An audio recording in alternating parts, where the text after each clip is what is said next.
సంబంధించినటువంటి వ్యక్తులు ముఖ్యమైనటువంటి వ్యక్తులందరూ ఈ రాజంపేట జిల్లా కేంద్రంగా ప్రకటించాలనే ఉద్దేశంతో ఈ బంద్లో పాల్గొని అందరం ఇక్కడికి చేరి ర్యాలీగా ఇక్కడికి వచ్చి మన అభిప్రాయాన్ని మన డిమాండ్ను హైకమాండ్కు అధికారులకు తెలిసే విధంగా ఈ విధమైనటువంటి ర్యాలీ చేయడము చాలా సంతోషకరమైనటువంటి విషయము. అలాగే గత 2020 సంవత్సరంలో వైఎస్ఆర్సీపీ గవర్నమెంట్ ఉన్నప్పుడు జిల్లాలు వికేంద్రీకరణ చేయడం జరిగేది. దానిలో భాగంగా కడప జిల్లాను విభజించి మరలా చిత్తూరు జిల్లాలో కొంత ప్రాంతము, కడప జిల్లాలో కొంత ప్రాంతము కలిపి అన్నమయ్య జిల్లాగా ఏర్పాటు చేయడం జరిగింది. ఈ అన్నమయ్య జిల్లాలో పేరేమో అన్నమయ్య పేరు కేంద్రమేమో రాయచోటి.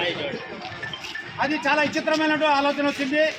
ఆ గవర్నమెంట్లో రాయచోటి ప్రాంతానికి సంబంధించినటువంటి ముఖ్యమైన వ్యక్తులు చాలా కీలకమైనటువంటి పదవుల్లో ఉన్నారు కాబట్టి వాళ్ళ ప్రాంతానికి వాళ్ళు న్యాయం చేసుకోవాలనే ఉద్దేశంతో మన ప్రాంతానికి అన్యాయం చేసి రాజంపేట జిల్లా కేంద్రంగా ప్రకటించకుండా రాయచోటి జిల్లా కేంద్రంగా ప్రకటించి మన ప్రాంతానికి తీరని అన్యాయం చేశారని చెప్పనేసి మనందరికీ బాధాకరమైనటువంటి విషయం.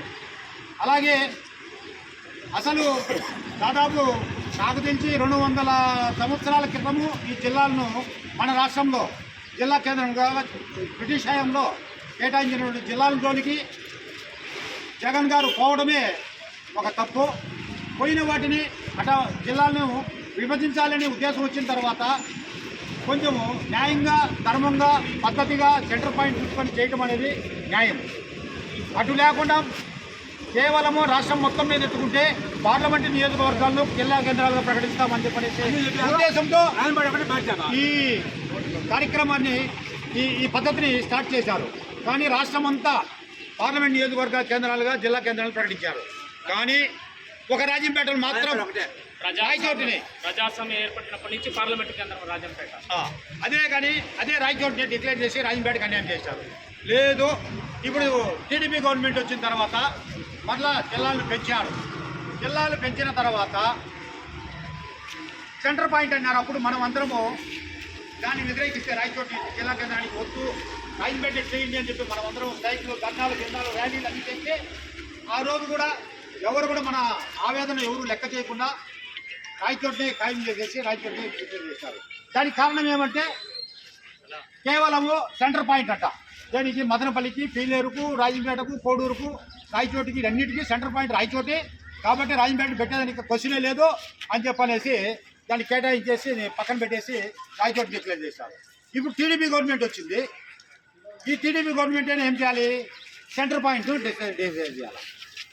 కనీసం ఒక చిన్న గ్రామంలో ఒక రచ్చబండ కట్టాలనే కానీ గ్రామానికి అంతటికి కలిసి ఏ ప్రాంతం అయితే రచ్చబండ కట్టితే అందరికీ అనుకూలంగా ఉంటుందో ఒక రచ్చబండ కట్టుకుంటాం.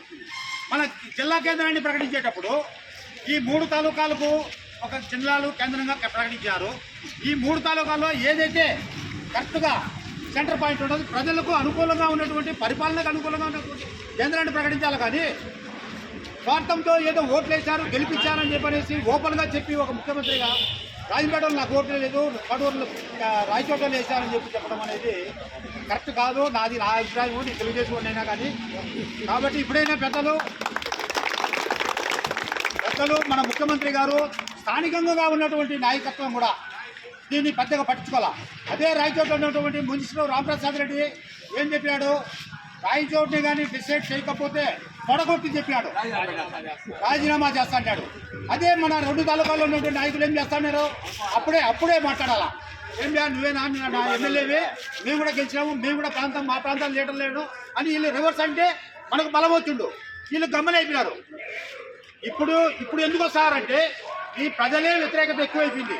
ఈ ప్రజలను మనం వ్యతిరేకం చేసుకోకూడదనే ఉద్దేశంతో వీళ్ళు మన కంటి తొడుపు తుడిచేదానికోసం ఈ 2 నియోజకవర్గాల్లో ఉన్నటువంటి నాయకులు మన పడితే మన వెంట ఉద్యమం చేసే వాళ్ళ ప్రజల వెంట వస్తున్నారు. కానీ మనస్ఫూర్తిగా వీళ్ళకి కూడా ఏది వస్తే రాని పోతే పని మనం ముఖ్యమంత్రికి ఎందుకు చెడ్డ కావాలనే ఉద్దేశంతో ఇప్పుడు అధికారాన్ని అనుభవిస్తూ ఉన్నటువంటి నాయకులు వాళ్ళకు కూడా మనస్ఫూర్తిగా చేయడం లే. కానీ ప్రజలు వ్యతిరేకం కావద్దనే ఉద్దేశంతో వచ్చి ఊరికే నాపకా వచ్చి అట్లా మాట్లాడుకుంటున్నారు. కాబట్టి హైకమాండ్ ఇప్పటికైనా కానీ ఈ ఉద్యమాన్ని ఏ విధంగా ఉద్యమం జరుగుతాయి ప్రజల్లో చూసినటువంటి ఉద్యమం ఇది. ప్రజలు నాయకుల ద్వారా కానీ ఎవరి ద్వారా వచ్చింది కాదు. రాజంపేట పోటీలో చూస్తూ ఉంటాను నేను. ఇతర దేశానికి పోటీ రాజంపేట తిరుగుతూ ఉంటాను. అక్కడ ఎంత భారీగా జరుగుతారో, ప్రజలు ఎంత వ్యతిరేకిస్తారో ఆ రిపోర్ట్ అంతా హైకమాండ్ దగ్గర ఉంటుంది. ఇప్పుడు మనం మండల హెడ్ క్వార్టర్లో కూడా ఈరోజు చాలా ప్రజలు మనమందరం కూడా ఎవరు చెక్కితే వచ్చిందేమి కాదు. వాస్తవంగా నాకు తెలియదు ఈ ర్యాలీ ఉందని. పెన్షన్ నేనే వచ్చాను స్టార్టింగ్ నుంచి. వీడికి వచ్చిన తర్వాత పెన్షన్ నేను వచ్చినాను. ఇది ప్రజల ద్వారానే ఉద్యమం పుట్టింది. కాబట్టి హైకమాండ్ ఈ రిపోర్ట్ అంతా తెప్పించుకొని ఇప్పటికైనా మించి మీద 3 రోజులు మాత్రమే ఉంది టైం. మనకు ఆ రాయచోటిని సెలెక్ట్ చేసి రాజంపేట డిక్లేర్ చేస్తుండగా మనందరి తరఫున నా అభిప్రాయం తెలియజేస్తూ సెలవు తీసుకుంటాను. జై రాజంపేట.